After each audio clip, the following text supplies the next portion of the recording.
Hi everybody, welcome to my channel. My name is Dennis. So today we're going to do a little bit of a different review of a motherboard because it's a bit older, so I wanted to change things up a little bit. So I'm going to have it on my test bench to give you a different viewpoint of it. We're going to go over a couple things, starting with Windows 11 is now here. So I'm going to show you on an AMD system, in particular the Asus B450-F Gaming Motherboard. Okay, so that's what I'm going to do a quick review on. And I'm showing you in the BIOS where to activate your TPM module. So it's fTPM for AMD, different with Intel. Okay, slightly different. It's a different place you have to find it. So I'm going to show you how to enable it. And I'm also going to show you a actual module that goes into the motherboard and show you how to put it in. It's pretty simple, but maybe you haven't seen it before. You might be interested in seeing that. So I'm going to go ahead. We're going to do the review, and then I'll show you the BIOS and everything at the end. And let me know what you think. Here we go. So here's our first look at our Asus Strix B450-F Gaming Motherboard. Now, this is a little bit different than what I've done in the past because this is a motherboard that was given to me in trade for something else, and he felt that the trade was better than what he got better than what he gave. So he gave me this. So it's got a 3600 processor in here, stock cooler, which we're going to wind up changing later on. A couple of sticks of memory, and it doesn't have an M.2 drive or nothing like that, but it has the 3 slots. It was used for mining at one point, apparently. So that's kind of cool. Well, maybe some people don't think so, but I do. We're going to go over the board, show its features. Obviously, it can run quite a lot if it was used for mining. But we're going to detail all the different stuff. But the beauty of this is I am going to be able to light it up and show you what it looks like afterwards. So there's always that. So we have 3 PCIe slots, of course. A couple, actually 1, 2, 3 PCIe 1 slots, but we're going to go over. It has the backplate, okay, but it's just the built-in backplate with no Wi-Fi, so you're going to need a Wi-Fi card, which I do have, and that'll be maybe a separate video, we'll see. And it's got all the connectors, but again, we're going to get onto that afterward. So let's move back down here a little bit and start with, of course, we have 4 slots for putting in your memory, DDR4, CPU slot, which is an AM4 socket, and your heat sinks and stuff like that, chokes, all that kind of good stuff. You have your dedicated audio, so you see the line goes up, kind of goes underneath here, and what that does is it isolates the chips and everything, so that the sound when it's on running your system will be much more quiet. Okay, it eliminates a little bit of that popping and hissing that you may sometimes get with motherboards that don't have it. Now, it's becoming more standard, so I think a lot of motherboards will have that now, but just in case. So one of the things, again, I want to show on this as well is this is a motherboard that has RGB, but even though it's on the Strix line, it doesn't have addressable RGB. And that's the problem that some people can run into. So I'm going to show you what that is, and I'll explain what the difference is between addressable RGB and RGB. So when you're buying your motherboard, you'll know what to look for. So if you're going to run, you're going to buy a $200 case or a really nice case, and it's got the addressable RGB fans and everything, and you go to plug it in, and it's like, wait a minute, there's no way for me to use it. So unless they built in with a hub that you can use it with, or there's a controller or something of that nature, you may not be able to use it. So then you're going to have to go out and try and get an adapter. It's a whole thing. So this will prevent you from making that mistake in the future. So stay tuned. It's coming up as we progress. So the first thing I want to do is I want to start off. I'm going to lower this back down, and we're going to go over some of the features. So we'll start with the easiest side of the board, which of course is where your memory is. Again, you have 4 slots. Populate your memory in slots 2 and 4 if you only have 2 sticks. If you have 4, of course, then it doesn't matter. Put them on all 4. This is just where your 24 pin is going to go for your power. So I want to show you that. This is why I say this is going to be a little bit different video than you've seen in the past. To try and educate you on how to get things done. So I'm going to get my 24 pin from my test bench. I'm going to show you how that goes on. So you got to, usually it's separated like this sometimes.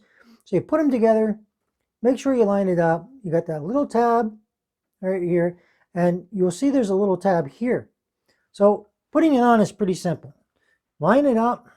Okay, so line it up like this and just push down.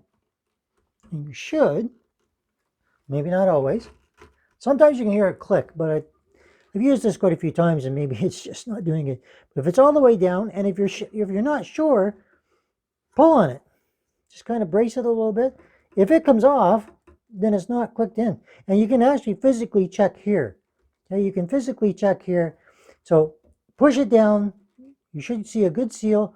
This should clip down. If it's not, then just give it a little tug. And also double check it just by looking on the side to make sure that's on. So there, that's all there is connecting your 24 pin power. You have 6 SATA spots for connecting, whether it be hard drive, any peripherals, DVD drives, whatever it might be. You have your USB 3.1, and that's it for this side. So this just gives you a little bit of a close-up so you can see where that tab is.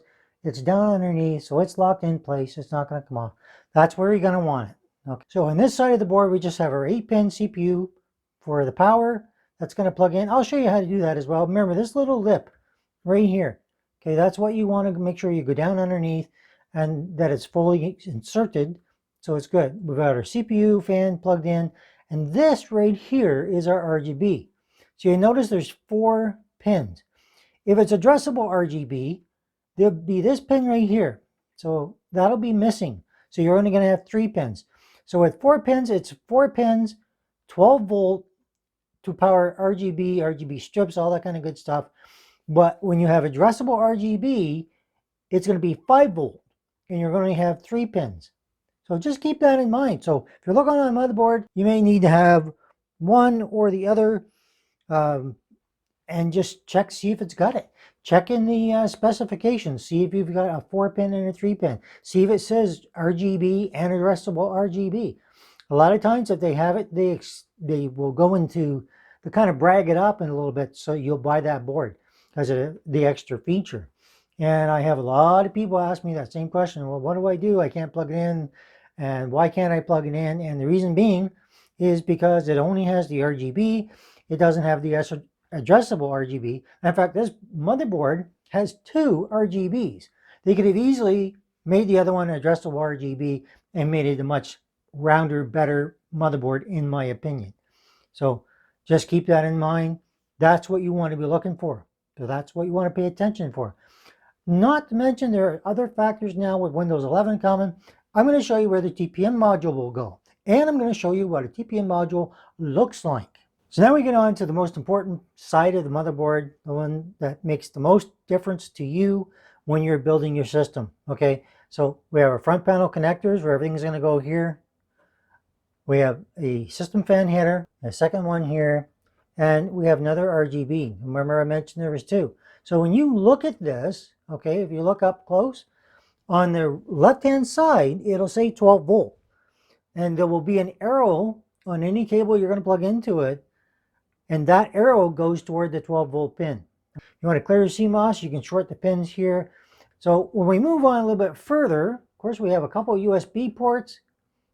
And then we'll get over to our HD audio here, which is usually, this is where it's going to be located, and a COM port. But this one is for your TPM. Okay, so for Windows 11, you need a TPM module. Well, what is a TPM module? Well, here you go. That is what it looks like for an Asus. See, there's a pin missing, right? Nothing fancy to it. So when you line it up, you'll notice that the little pin is missing here, and that's the way it's going to go on, like this, for this particular one. Okay, it just goes on, pushes down. All right, I would probably suggest if you're building a system, put it in last if you're going to actually use it. And there you go. That's all there is. That's all it is to it. There's nothing fancy. Anyway, I just wanted to show you. It just simply goes on, comes off easy, and you may not necessarily use it or need it. So something else that Asus took into mind, of course, on this motherboard was the aesthetic And I guess, no, I don't have it because I didn't buy it brand new. This can be swapped out to be black, apparently. I'm not sure how to do that because I don't have the original. As like I say, this was provided to me by a friend. So you'll have to let me know in the comments how was your experience with something like that. Now, the motherboard itself has come out as being really great. They put a lot of work into making sure that this motherboard can be overclocked for both the CPU and your memory. So just something else to keep in mind. And a couple other things to keep in mind is that you've got the 5-way optimization with auto tuning. You got Fan Expert 4, so it'll allow overclocking profiles to take maximum advantage of system cooling, dynamic system cooling for that as well. Your auto sync RGB lighting, because you have two, like I say, RGB headers. And you have built-in software that is in the BIOS to let you take advantage and tweak all that out.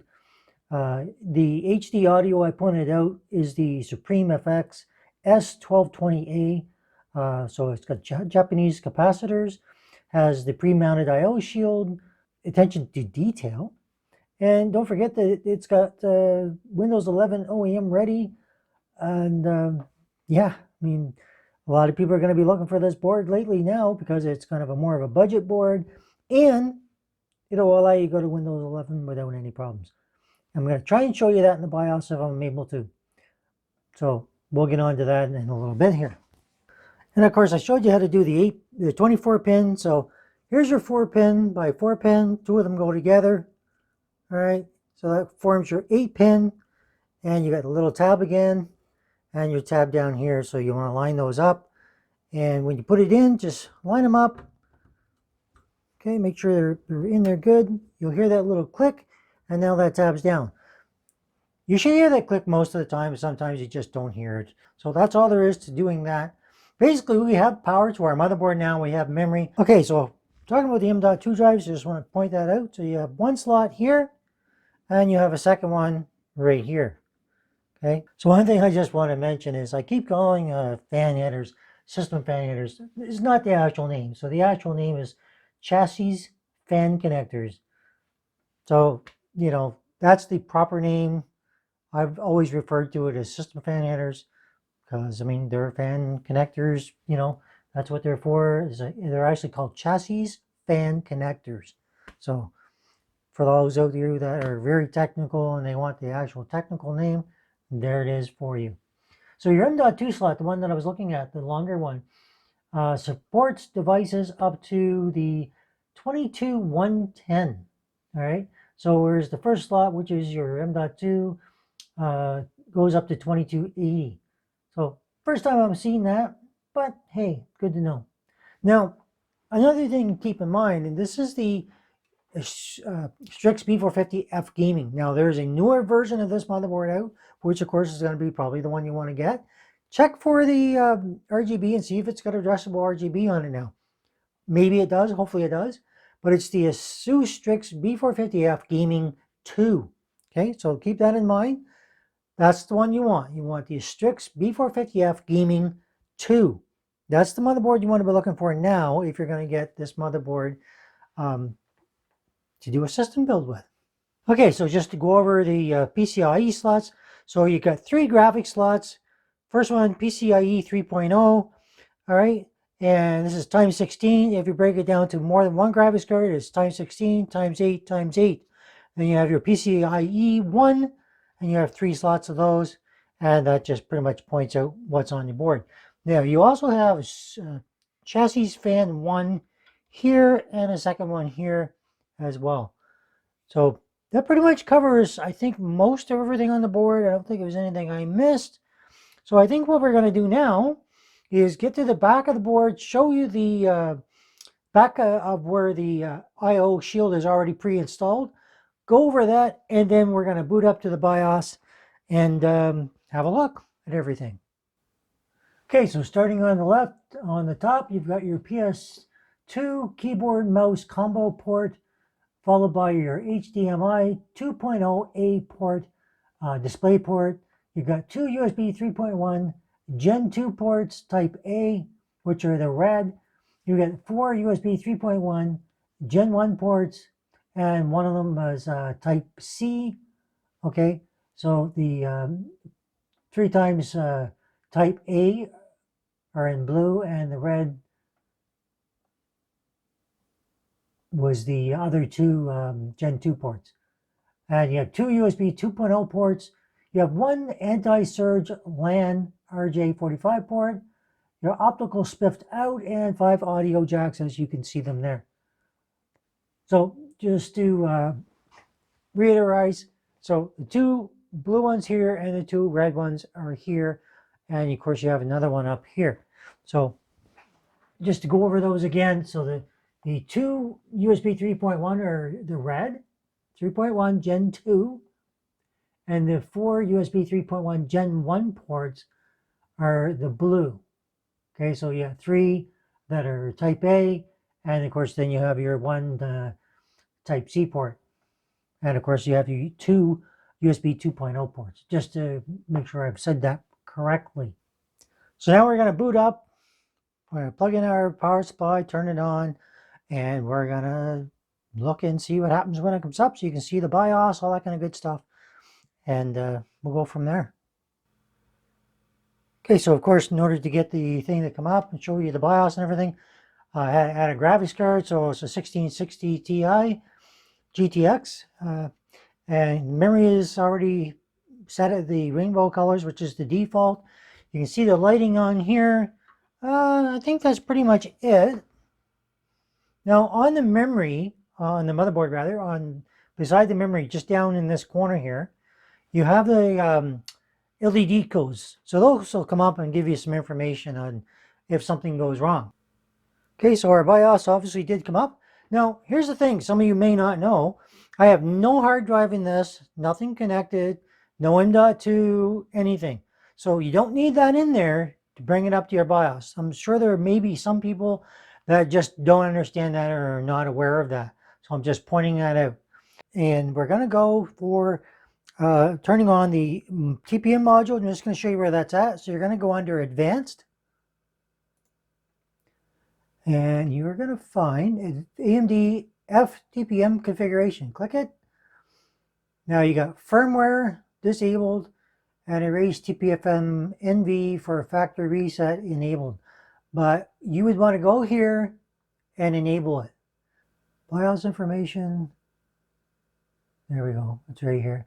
The version and even the LED version. But anyway, there's our version is here, 3003 x64, and 1209-2019 is the date of the BIOS. So definitely want to update that at some point if there's one available. You got your Asus Easy Flash 3 utility, secure erase. Not sure what setup animator is. Asus user profiles if you want to set one up, and speed, graphics card information. So if you click on this, it tells you how everything is running right now. And if you go, yes, okay, it's not going to tell us much.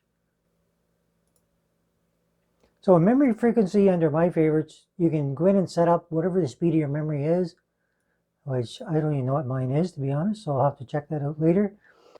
Okay, so when it comes to your memory, it's going to default to 2133.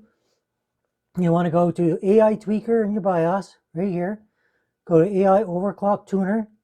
Click this, and you're going to want to choose the DOCP standard. Okay? Then you'll be able to click on this one when it comes up, and it's automatically selecting this as being mine. And now we can see we're running at 3200 megahertz instead of the 2133 that it was before. All right, so if I go to AI Tweaker now, it's still set at that, but up here, instead of saying 2133, it shows the 3200 megahertz.